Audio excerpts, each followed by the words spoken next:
Assalamu alaikum dear students. Our today's topic is Earth. Planet Earth. प्यारे बच्चों, हम planets की बात कर रहे हैं जिसमें हमने देखा planet number 1 according to the distance from the sun, that's Mercury. Second one is Venus and third one planet is Earth. प्यारे बच्चों, आज हम अर्थ के मुतालिक कुछ पढ़ेंगे इस प्लैनेट के मुतालिक। प्यारे बच्चों, अर्थ जिसे हम ग्रीन प्लैनेट भी कहते हैं, ये हमारे सोलर सिस्टम में तीसरा प्लैनेट है as per the distance from the sun. प्यारे बच्चों, इस प्लैनेट का एक ही नेचुरल सैटेलाइट है जिसे हम मून कहते हैं। अर्थ ओनली प्लैनेट है सोलर सिस्टम में जिसमें लिविंग ऑर्गेनिजम्स पाए जाते हैं, क्योंकि जो उसकी डिस्टेंस है फ्रॉम द सन वो सूटेबल है फॉर लाइफ। जो इस अर्थ पे टेम्परेचर है या इस अर्थ पे प्रेजेंस ऑफ एयर है, वाटर है या सॉइल है, ये कंडीशंस इस प्लैनेट को सूटेबल बनाती हैं फॉर लाइफ।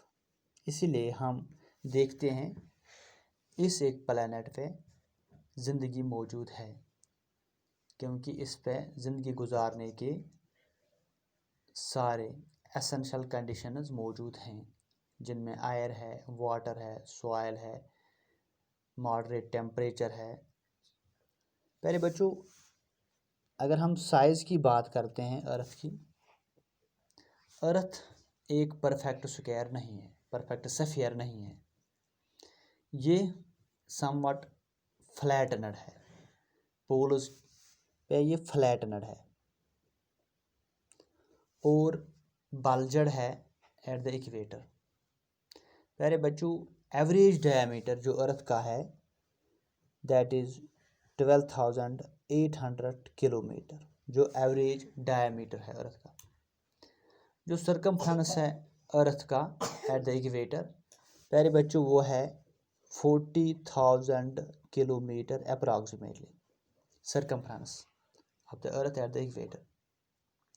प्यारे बच्चों, अगर हम मास की बात करते हैं, अर्थ के मास की बात करते हैं, तकरीबन इसका एस्टिमेटेड मास अराउंड है 5.98 इंटू 10⁻24 किलोग्राम। ये एस्टिमेटेड मास है। प्यारे बच्चों, ये अर्थ हमारी सराउंड की हुई है एटमॉस्फेयर से।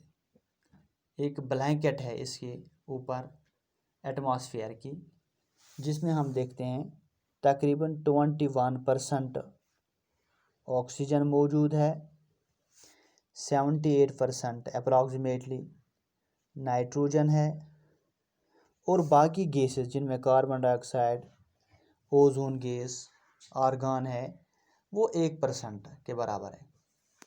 प्यारे बच्चों, जो एटमॉस्फेयर है ये ज़मीन पे तकरीबन up to the height of 200 kilometre from the surface of earth मौजूद हैं। प्यारे बच्चों, मोशन जो अर्थ की है, अगर हम देखते हैं मोशन, इसका मोमेंट अराउंड द सन, इसे हम कहते हैं रेवोल्यूशन। जो इसका चक्कर काटना अराउंड द सन, इसे हम रेवोल्यूशन कहते हैं। ये रिवॉल्व करती है around the sun at a distance of 15 crore kilometre, 15 crore kilometre एक सर्कुलर ऑर्बिट में। प्यारे बच्चों, इस रिवोल्यूशन को करने के लिए, एक रिवोल्यूशन कंप्लीट करने के लिए इसे लगते हैं 365.25 डेज, यानी कि 365 दिन और 6 घंटे एक रेवोल्यूशन कंप्लीट करने के लिए अराउंड द सन इसे लगते हैं 365 दिन और 6 घंटे, एक रेवोल्यूशन कंप्लीट करती हैं। प्यारे बच्चों, इतना ही नहीं, अर्थ स्पिन करती है about its own imaginary axis, जिस तरह एक टॉप स्पिन करता है from west to east, from west to east.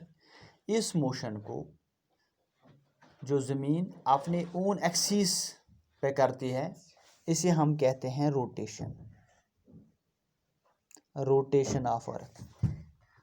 प्यारे बच्चों, अर्थ कंप्लीट एक रोटेशन करती है अपने एक्सिस के इर्द गिर्द इन 24 आवर्स, इन 24 आवर्स। प्यारे बच्चों, आफताब या सूरज जो हीट या लाइट देती है हर वक्त, ये हीट और लाइट एनर्जी रिसीव करते हैं हर कोई प्लैनेट जो इसके गिर्द घूमता रहता है। प्यारे बच्चों, लेकिन at any time half of the earth, हमारी ज़मीन का निसफ हिस्सा आफताब की तरफ होता है। इस आधे हिस्से पे जो रिसीव लाइट करता है, इस हिस्से पे दिन होता है, यानी कि उस पार्ट पे, अर्थ के उस पार्ट पे डे होता है जो फेस करता है सन की तरफ। बाकी जो हाफ अपोजिट होता है जिस पे सनलाइट नहीं पड़ती है, वहाँ पे रात होती है। प्यारे बच्चों, लेकिन ज़मीन स्टीडली मूव करती है अपने एक्सिस पे। इसे क्या होता है, जो ग्रेजुअली डे पार्ट होता है अर्थ का, वो दूर चला जाता है आफताब से, यानी कि उस साइड पे अब आ गया नाइट साइड वाला, यानी कि अब नाइट साइड वाले पे दिन आएगा और जो दिन वाला साइड जो दूर चला गया आफताब की लाइट से, वहाँ पे अब नाइट फॉल होगी। ये वाइस वर्सा होता है। प्यारे बच्चों, 10 इन्हीं तरीक़ों से, इन्हीं मोमेंट से, इन्हीं रोटेशन से ज़मीन पे हम देखते हैं दिन और रात बनते हैं। इसके बाद कल हम देखेंगे सीजन्स कैसे बनते हैं। प्यारे बच्चों, यह हम इंशाल्लाह कल अगले टॉपिक में पढ़ेंगे। Thank you dear students.